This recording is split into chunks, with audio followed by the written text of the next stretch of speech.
Hi guys, it's me, Andrea. I almost forgot my own name. Anyways, I'm here. I wanted to show you my antique finds, my thrift finds, my hand-me-down finds, things that I find beautiful and interesting, and so I have a surprise at the end of the video too, so stay till the end, and I think it is super cool. So I just wanted to share it with you. But I have an older iPhone, so I can't just turn my camera so you guys could see it. I found out that I can't do that today. But so I will be as gentle as possible. So here we go. Oh, and I do have notes too, because I wanted to make sure I was putting out the proper information. So, or at least as proper as I can get. So here we go. So this is a Hollywood Regency crystal brass candy dish. I think it is so pretty. So pretty. I think 1920s, maybe. And then these two crystal lamps. This one is a Levion, and I got it from an antique shop that I out here by where I live. And that is I don't know what year it is, but it's still beautiful anyways. And then this little cutie pie right here has a sister, and I got them from Salvation Army when we still had one, but we lost it due to unforeseeable circumstances to the property. But so both pretty, very pretty at night. And then you can see the reflection on the wall from the Levion. It is so gorgeous. It casts such just a presence here in my living room. It is so pretty. So then there's George. Not that I knew him or anything, but this cabinet is, well, it belonged to my third great aunt, I believe, and I inherited it from her after she had passed away, and I don't know what year it was produced, but I still think it's gorgeous. And then I have all these goodies inside. Excuse me, Nana. Nana's my dog, if you ever hear me talk about her. So in this cabinet, I have, in our family, we call this duo Martha and George, and hand painted piece. She's 114 of the series. And then George back here is 116 of the series. And they produced them, I believe it was from, let's see, 1943 to 1950. Absolutely gorgeous pieces. I had an infatuation with presidents, so I found these Avon perfume bottles. I know they're not antiques, but I thrifted them. And so here's George. Here's Abraham, and here is Benjamin. I know Benjamin's not a president, but they had him for an Avon bottle. And then here, brass. And then down here, more brass. And then right here, this little cutie. Let's put my hand in here and pull him out so you can see him. This is a Bell & Howell 8mm movie camera. And all the ones that I looked up to find, they are missing this silver piece for the lens. So I don't know like what kind of value this brings to this piece, but I think it's so fun and very interesting. And who's to say what kind of videos were actually made on this? I think it's super cool.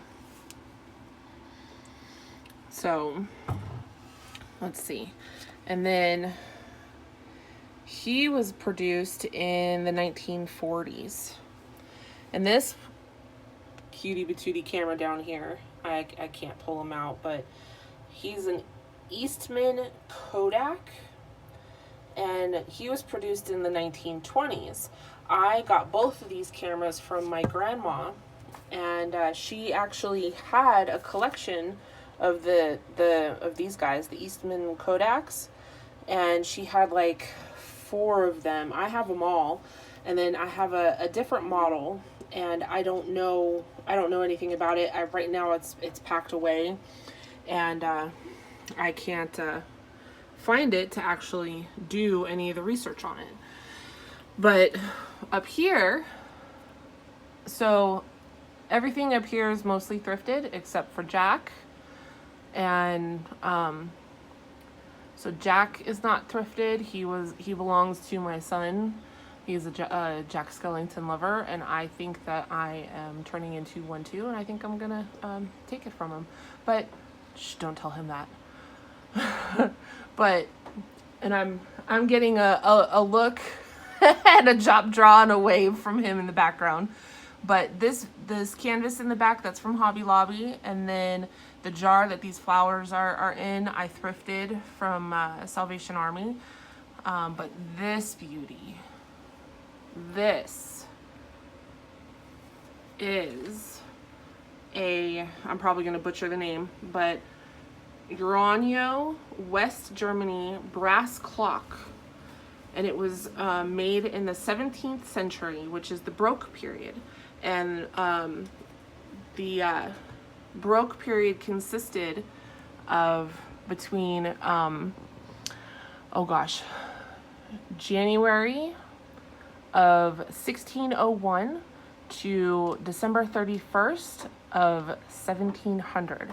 Can you imagine, like, just the history and just the stories behind this clock? If it's an actual authentic clock that was made back then, I can just only imagine. But even not, I mean, it's gorgeous. The detail on it is gorgeous, and it actually still works. So, but I don't know if it actually is though, but who knows. And then I have, thrifted books and all kinds of stuff. So since I can't turn the camera, I'm going to face it towards me so you can see me while I walk over to the next piece and step over my dogs, my road bumps, or speed bumps, because they don't know how to stay out of my way or out from under my feet. But this next piece, I absolutely love. I love it. It is, I believe, I don't know, at least between 1920 and 1930s curio cabinet, and it is so pretty. So pretty. So I'm going to do it this way first.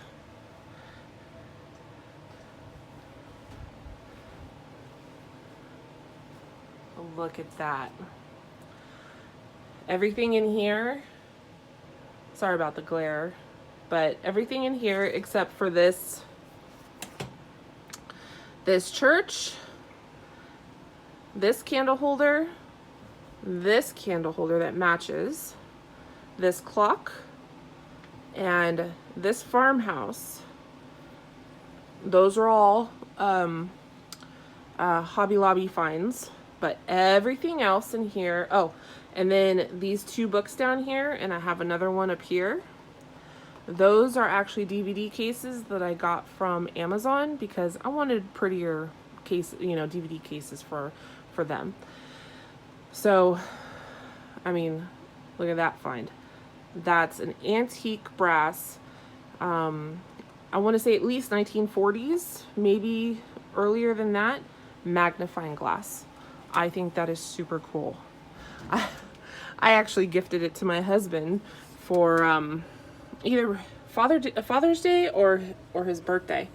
But I thought it was so cool, and he got a kick out of it, I think, because he always complains that he can't see. So I don't know, but I know he can. So, and then, you know, all of this cool stuff. So, you know, can you turn off the lights for me, please? So I will show you in a few minutes. Hold on, Noah. I was disco party, and then down here, okay, thank you. And then down here I have all these books. These are Washington Irving, and I can't find a publishing date on it at all.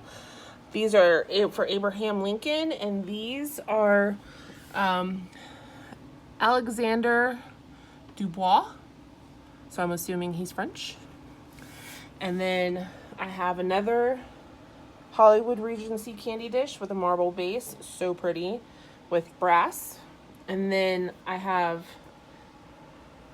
an Underwood typewriter, portable, and I still have the case for it, which was made between, because I can't pinpoint this exact one, so generally speaking, it was made between 1926 and 1936. So absolutely gorgeous. And then I was gifted this cabinet that I got for free. Score! So I love free stuff, as does anybody. But unfortunately, we're coming to the end of the video, so I wanted to uphold my promise and show you my surprise, which I think is super cool. Not the disco party. Sorry, guys. But these two pieces here are, they are Fenton Hobnail Opalescent Emerald Green. And they're both, well, at least this one I know is for sure a swag vase. I think this one is too, but I'm not quite sure. So, but the cool part about them is they glow because they are made out of uranium, and uranium was put in the glass back in the day. And there's uranium glass, magnesium, all kinds of different kinds of properties were put in the glass, and yeah, and nobody knew that they were going to be able to glow. And I have a whole set of uranium glass. I have a set of Vaseline glass, which is yellow. Uranium glass can be any kind of color, but these are so pretty. And I think that'll be a research project for me, is why did Fenton actually have this labeled as emerald green instead of teal? Because the color, I mean, you could see it's like a teal blue. So, I mean, the only part that might look emerald green is these parts down here at the bottom. So, I don't know. I'm very interested to find out. So, but here we go. If I can get my, there we go. Look at how cool. Look at that. How cool is that? They glow.